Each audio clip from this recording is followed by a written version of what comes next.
if you would. Good morning, everyone. We will be streaming this meeting live on Herefordshire Council YouTube channel so that it may be viewed by members of the public. I will now ask the live stream is started. We're live, Chair.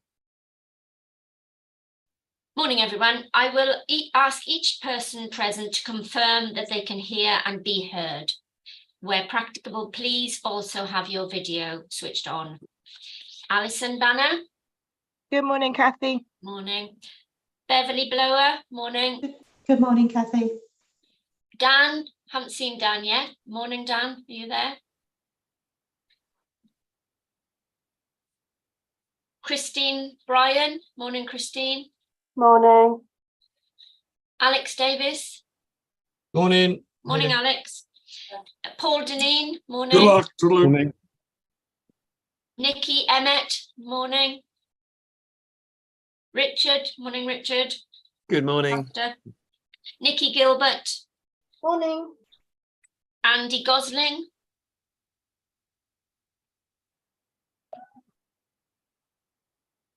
No, Andy. Georgie Griffin. Morning, Chair. I can see and hear. Thank you. Edward Gwilym. No, Edward, by the sounds of it. Paul Jennings. Yes, good morning. I can see and hear you. Thank you. Thank you, Paul. Steve Kendrick. Yeah, hi, morning, Kathy. I can see and hear you. Thank you, Steve. Tim Knapp. No Tim, it would appear. Chris Lewandowski. Good morning, all. Yes, I can see and Thank hear you. you. Thank Good you. morning. Sean Lines. I'm substitute for Sean, Kathy. So we've got Andrew Taylor, substitute for the diocese. Thank you, Andrew. Rose Lloyd. Good morning. I can hear and see you. Thank you, Rose. Sheila Taylor. No, Sheila. Okay, is there anybody else we haven't called present? We also have the following officers in attendance. Liz Farr, we've got Liz. Good morning, everyone. Thank you, Liz. Daryl Freeman. No, doesn't look like. Malcolm Green, we've got Malcolm. Can you see and hear us, Malcolm? Good morning, Kathy. I can see and hear you. Thank you. Thank you. Alison Naylor. Sending apologies, Kathy. Thank you, I can see that. Apologies from Alison and from Roz. Is that still the case? Apologies as well. Okay. Yeah. Ivan Powell. Apologies, Chair. Thank you. And Hilary Jones. She is not yet with us, but I believe she's substituting for Roz. Okay, thank you. Thank you, everyone. So the agenda papers and other relevant information for this meeting are available for public viewing on the Herefordshire Council website. The Council is streaming this meeting live on Herefordshire Council YouTube, and a recording will be available via the Council's website shortly after the meeting has concluded. Others are permitted to film, photograph, and record our public meetings, providing that it does not disrupt the business of the meeting. Please use your raise hand icon to indicate if you wish that when you wish to speak, and please remember to lower your hand again after you've spoken. Where forum members are required to vote on an item, we will conduct an electronic vote. If there are problems with the electronic vote, I will ask each member in turn to indicate verbally if they are for, against, or abstaining. If a forum member has not been present for the whole of the discussion on an item due to technical failure, they should not vote on that item. Are there any questions about the procedures before we continue? No. Okay, thank you, everybody. So we come to item 1 on the agenda, and that is to elect a chairperson. I call for nominations for the role of chairperson of Herefordshire Schools Forum. It's not as bad as it sounds, take it from me. I'd like to nominate Alison Banner, who is currently the vice chair, to be the chair. I'll second that. I'll second that. Okay, thank you, Paul. Are there any other nominations for chair? Don't all rush. I can't see a flood of hands.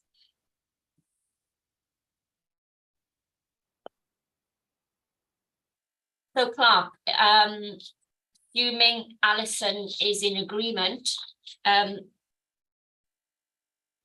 do we have to have any more approval? Anyone else approving that before we go to vote? No, Chair, we can just go straight to the vote on that one. Okay.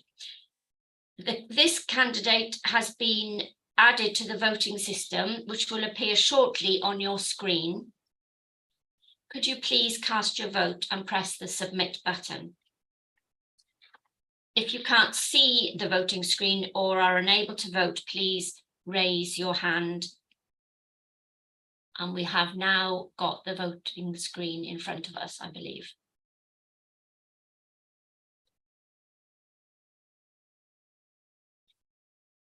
Okay, Clark, are you seeing the those being submitted? I am, Chair. Yes, we've had the full 14 of 16 votes cast. However, it is unanimous. Alison Banner has been successfully elected as chairperson. Okay, so Alison, I hand over the baton to you, and we'll put my mute button on.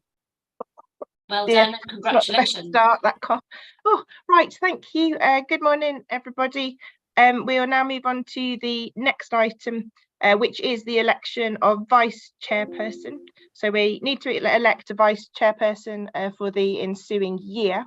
I call for nominations for the role of vice chairperson of Herefordshire Schools Forum, and I would like to nominate Paul Jennings. Do we have a seconder for that proposal? Yes, Chair, I agree to second. Okay, thank you. Are there any other nominations?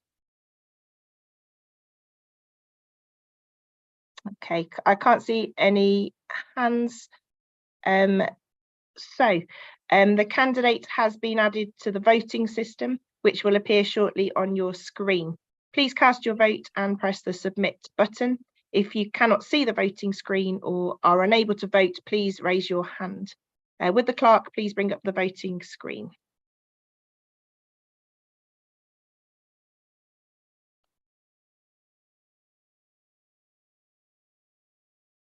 Thank you, Chair. Again, unanimous. Paul Jennings has been successfully elected as chairperson. And we have two people with hands up. Yeah, Steve Kendrick. I just never seem to be able to get the voting system, but I'm absolutely fine with that decision. Paul Jennings, no problem. Thank you. And there was a second person with hands up, Yeah, but that's that was gone down now. Yeah, that was me, Sue Jenkins. I'm the same. I never see the voting thing, but I'll stick my hand up. That's absolutely fine to me. It sounds exciting. Okay, thank you.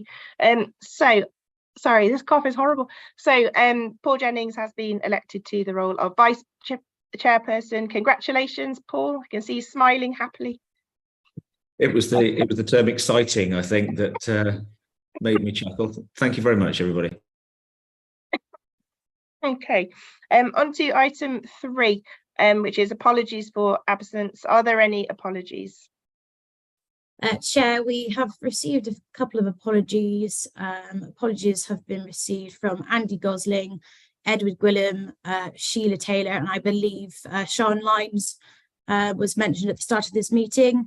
For Schools Forum members, for Herefordshire Council officers, we have Ros Piffer, Alison Naylor, and Councillor Ivan Powell, the Cabinet Member for Children and Young People. Okay, thank you. Moving on to item 4, which is named substitutes. Are there any named substitutes for the meeting? And again, I believe Andrew Teal is stepping in for Sean. And Hilary hasn't joined us yet, so that is it. Thank you, Chair. Okay, thank you. Item 5 is declarations of interest. Are there any declarations of interest this morning? Okay, I can't see any hands, so I'll move on to item 6, which is minutes. So we need to approve and sign the minutes of the meeting held on the 14th of July 2023. Are there any matters arising that aren't dealt with anywhere elsewhere on the agenda?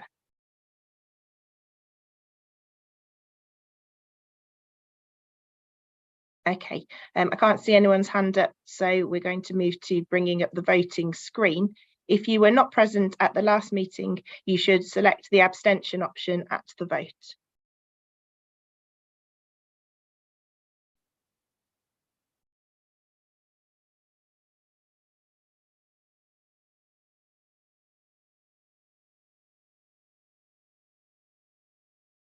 So, Chair, we've had 14 out of the 16, so I believe it's the 2 that can't vote haven't been able to cast their votes in favour to approve those minutes, so we can approve those.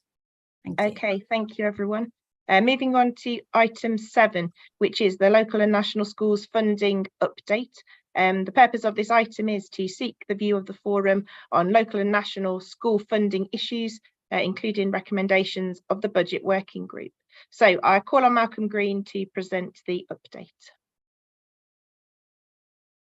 Right, thank you, Alison. I'll just share my screen, have a short presentation to go through, and then we can have a discussion.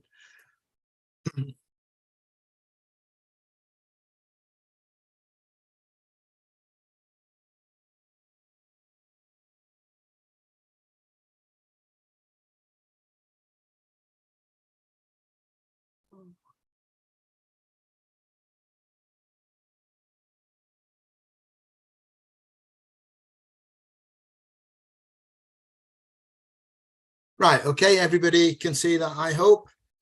The first thing to say that since I prepared the draft consultation paper in the summer, the DfE have admitted a national budget error in the planning of school budgets.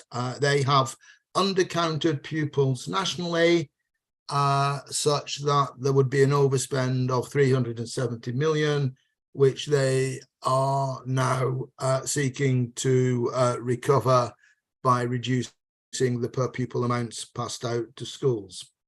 I think this announcement by the DfE is unprecedented because they have never ever previously admitted making any such error since the dedicated schools grant was introduced in 2006. My understanding as to how it arose was that Cumbria County Council was split into 2 unitary authorities, and somehow the DfE excluded all 60,000 pupils of Cumbria in their calculation of pupil numbers.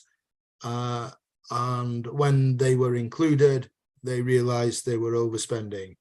A prominent accountant called Peter Wyman, who was chair of the National Care Quality Commission, has been appointed to investigate and make recommendations for the future.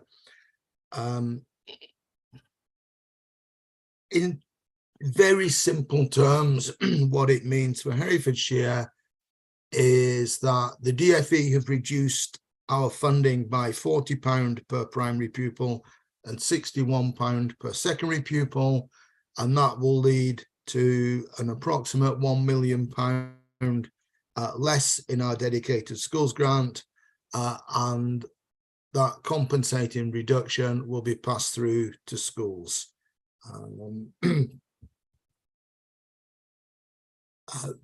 The modelling that I've done on our school budget suggests that we'll have a surplus of £230,000 to fund the SEN protection scheme, and then to fully fund the protection scheme, we need 420, and capping the gains of schools that are winning on the national funding formula is the only way of achieving this. The impact of the DFE's error, which they announced, I think around about the 7th of October, is that there'll be unplanned, the impact on local authorities, that is the unplanned modelling that people like myself will have to do across the country. It is possible that will introduce delays in schools forum sign-offs and delays in submitting approval requests to the DFE, which will lead to a national challenge in submitting our budget models, our authority pro forma model on time. But they have very clearly said there will be no changes to any of the timescales that apply. As far as our budget is concerned, once again, our ideal is to fully fund schools at the national funding formula and be able to transfer the maximum 0.5% that Schools Forum can approve to the high needs block to fund the SEN protection scheme. The modelling that I've done over the summer says that we do not have enough money to do both. As I've said, we can fully fund the national funding formula. It gives us a surplus of 250k, and a full transfer requires a 0.4 reduction in the national funding formula by capping for schools not on the minimum funding guarantee.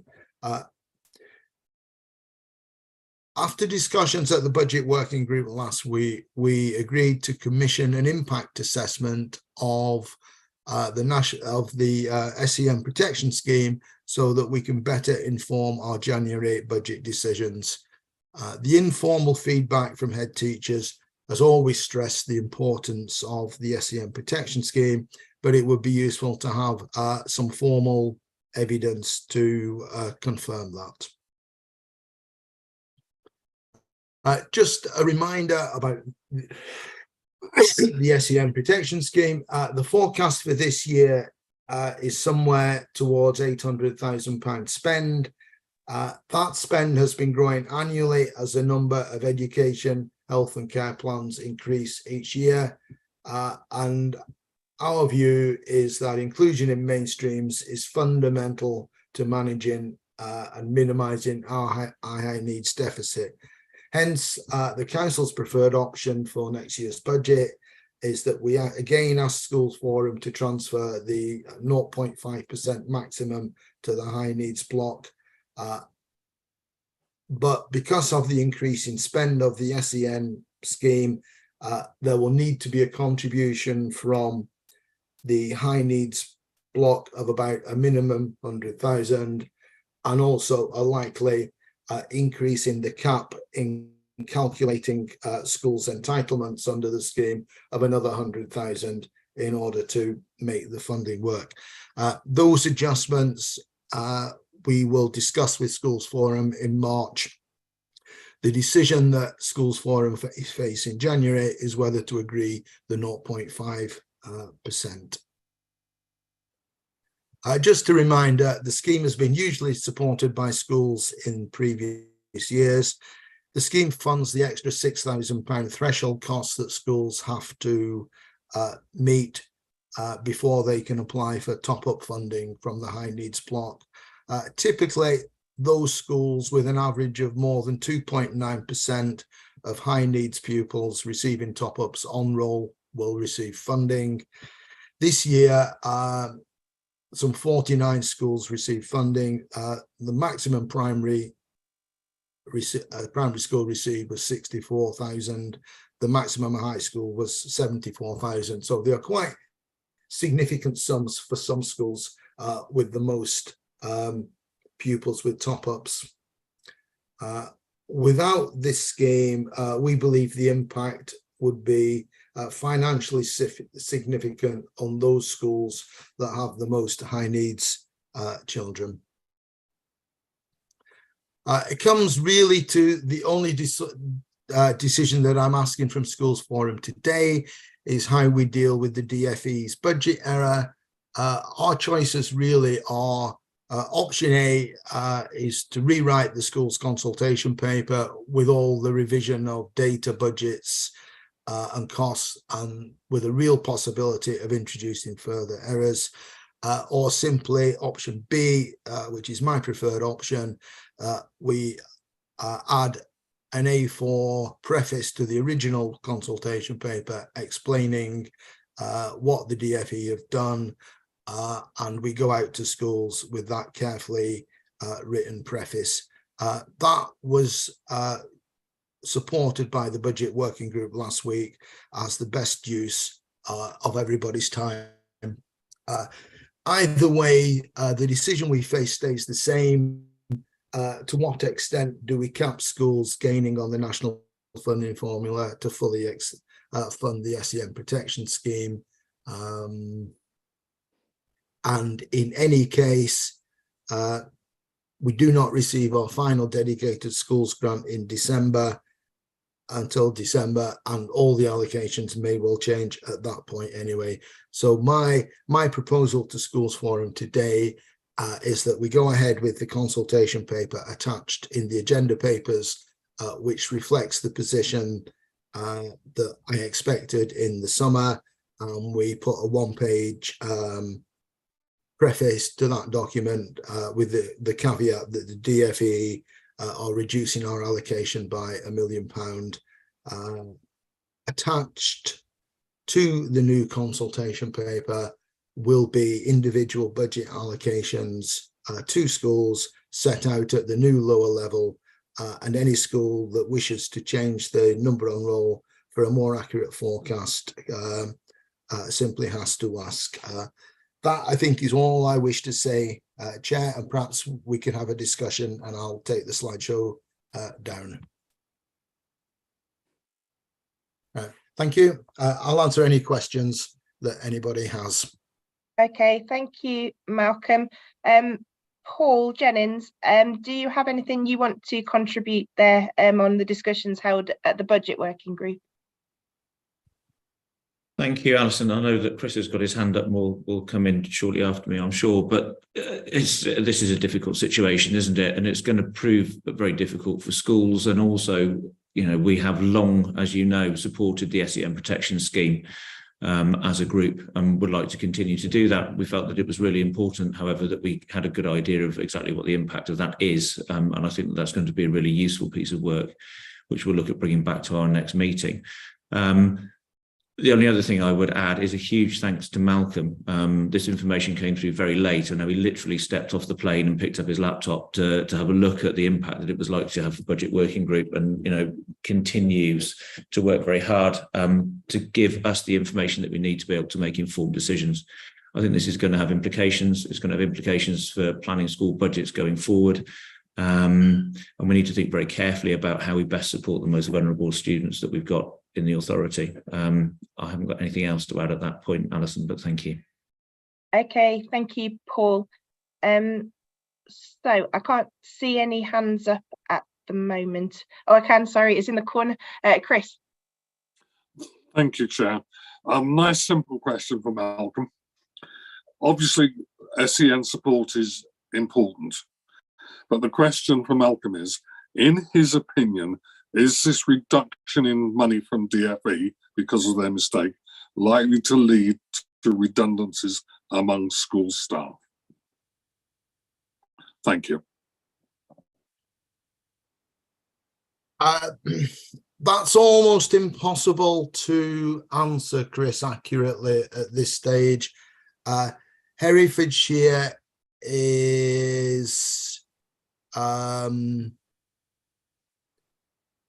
in a Herefordshire schools, or most Herefordshire schools have very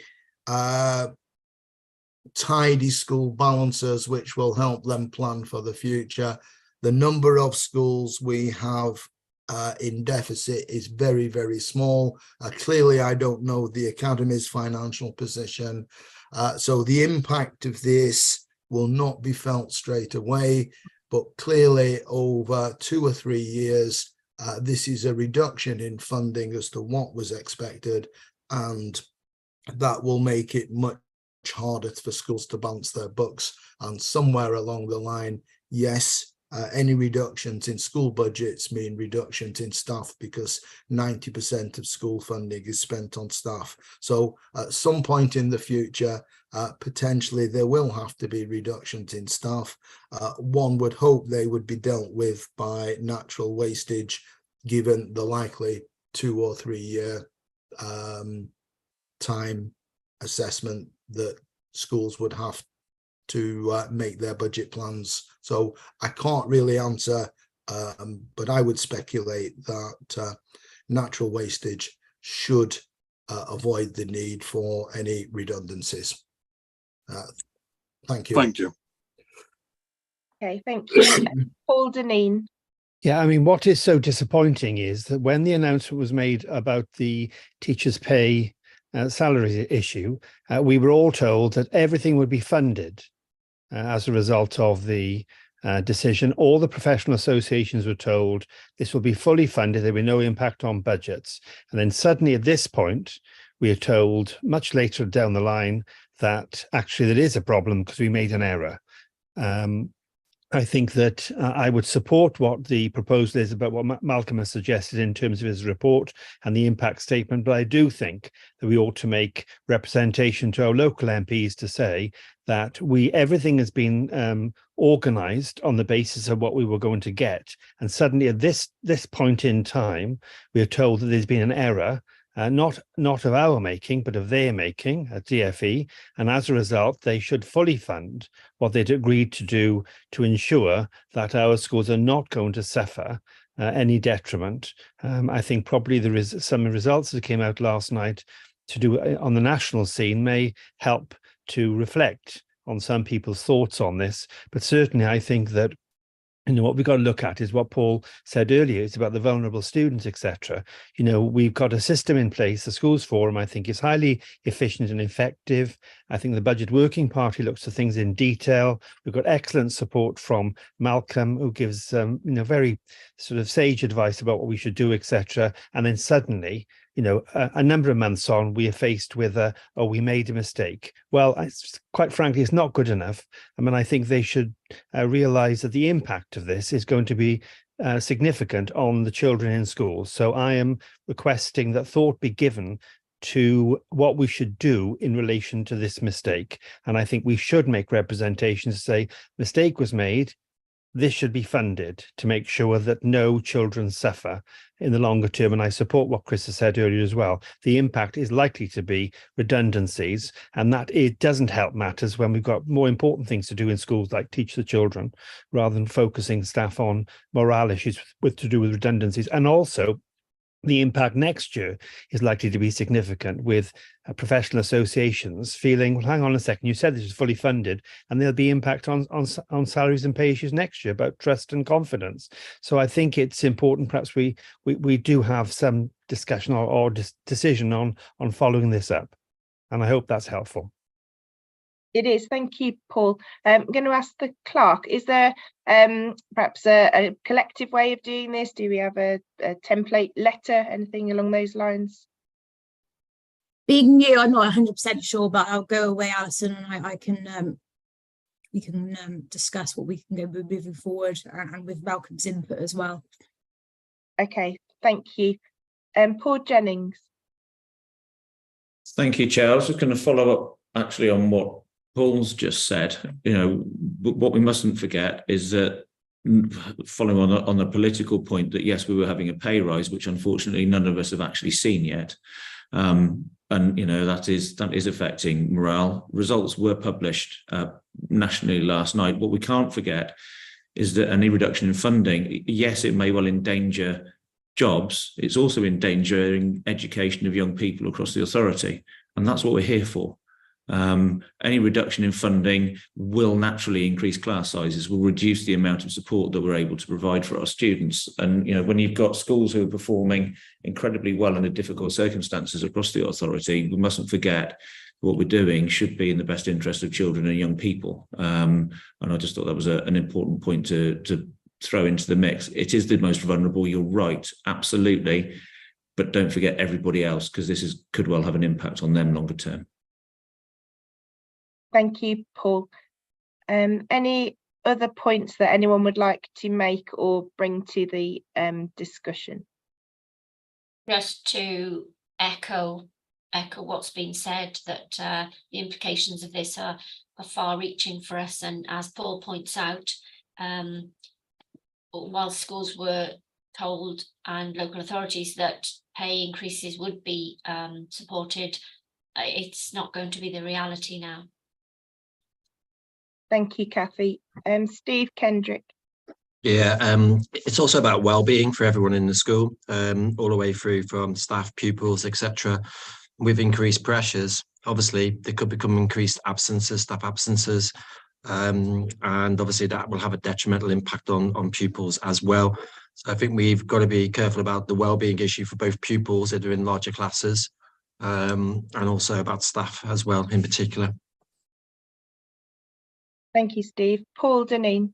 Can I just come out? I think that we historically, when issues have come up previously, we have written letters to MPs, etc. And I think we should rather than having a conversation after this meeting, if we can agree in principle that a letter should be sent to our MPs to highlight the impact of that decision on schools in Herefordshire, and we could leave it to the Budget Working Party chair or yourself, Alison, because this particular group is a non-political group of looking at what's the best for children in Herefordshire. It does consist of trade unions as well as head teachers and all partner agencies, etc. So I do think that if an action could be that a letter be prepared and sent on our behalf to the DFE as well and our MPs, I mean, it's an action point rather than a possible discussion point. That I think if people are in agreement with that, then I'm happy to leave that to the people who've been elected, yourself, and to the chair of the budget working group. Okay, I'm happy to prepare the letter and send the letter. Clark, are we able to do, I think the answer might be no, an electronic vote, or do you want me instead to do, I could do a hands up vote? A hands up, please, Alison. Okay, so if you are in favour of sending a letter to, it'll be probably multiple MPs, could you raise your hand, the yellow electronic hand, if possible, so I can count those? That would be great. I'll just put my hand up, I think.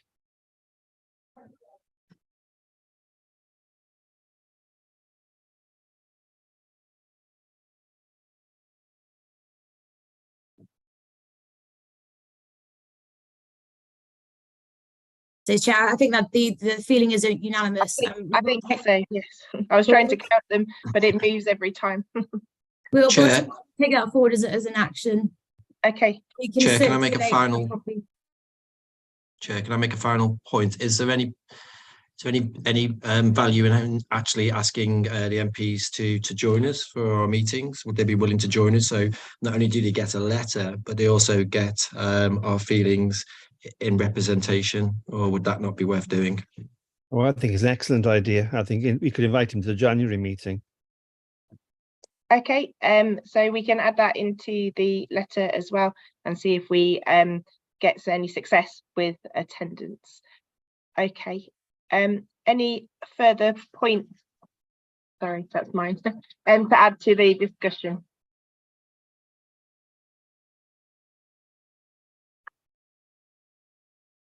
Okay, thank you, everyone. I will now move the recommendation that the initial budget proposals for 2024-25 for schools and high needs to be approved for consultation with schools during the autumn term, and that consideration be given to whether the consultation be revised following the October DFE school budget update. So Clark, can I have the voting screen, please?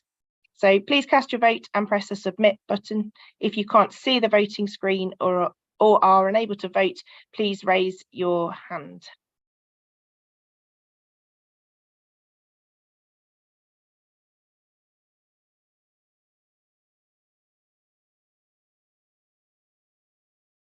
Okay, so Sue Jenkins, I can see your hand is raised. Clark, do we take a vote verbally? Yeah, I mean, we've got 13 out of the 16 voted for. If we could just ask Sue what her feelings are, we are still missing a further 2. Yes, I agree. Yeah, I agree too. I haven't got the voting screen either. I apologise, Chair, but I agree. That would be unanimous then, Chair. Okay, thank you. I'm going to move on to item 8, which is the work programme 2022-23. Forum members are asked to please note the dates of future meetings and proposed work programme for 2023-24. Are there any additional items forum members wish to propose for the work programme? Chris.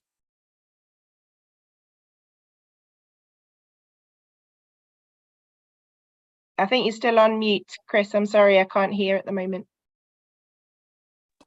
Thank you, Chair. I have a question for Malcolm, which is sort of related to the last item, but also different to it. And it would be appropriate to raise it now. It's a quick one for Malcolm. Obviously, planning ahead for education is important, and the national government decision doesn't always help. It is always important to be prepared and consider potential possibilities for the future from political decisions. Although I do not expect a definitive answer, I would easily believe that Malcolm and other finance officers across the country are aware of and have discussed the possibilities of the effects if VAT is raised on independent school fees from, say, 2025. What are the thoughts about the potential implications for schools in Herefordshire? Can you help us? Thank you. That's a very good question, Chris, because I've only read in the press what everybody else has read, which is that if it indeed happens by a new government, there is expected to be a transfer of pupils from independent schools to state schools, and that would incur a cost on the DFE in funding through the national funding formula, which I would expect them to deliver the increased necessary funding. So that's all I could possibly say about the impact. Is if pupils transferred from independent schools in Herefordshire to state schools, I would expect the DFE to fully fund it without getting it wrong, of course. I really can't say any more to something that is hypothetical, and we'll have to wait and see until it happens. Okay, thank you, Malcolm. Although it's hypothetical, they've said it's going to happen, but we've no idea of the scale of it. We've no idea about what it will do to capacities, both in the independent sector and in the state sector. You know, it's a complete nightmare.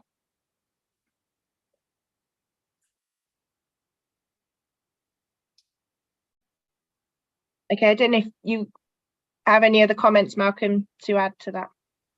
I do. I mean, it's subject to a general election, isn't it? And I suspect many things would be up for change after a general election, if indeed we had a new government of a different colour. So, I mean, I think we'll all just have to wait and see. Okay, thank you. Are there any other comments or items to add to that? Rose Lloyd. It was only really along the same lines of things that are coming in the future. Obviously, we're going to have they're proposing changes to funding for early years, and there may be some longer term impacts on that, as we've lost quite a few settings at the moment, and it's just really keeping that in mind for the future with regard to sufficiency and then supporting on into the schools. Okay, thank you. Okay, I can't see any other hands up at the moment. So I'm going to move to close the meeting. Thank you all for attending. I will now call the meeting to a close. The next one is Friday, the 19th of January. Please can I have confirmation that the live stream has stopped?